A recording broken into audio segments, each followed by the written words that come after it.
திருமணம் செஞ்சுக்க முடியாதா? யாரு சொல்றது?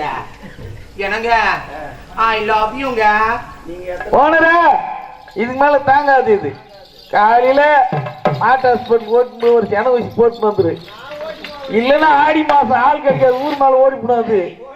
உனக்குதான் கஷ்டம்.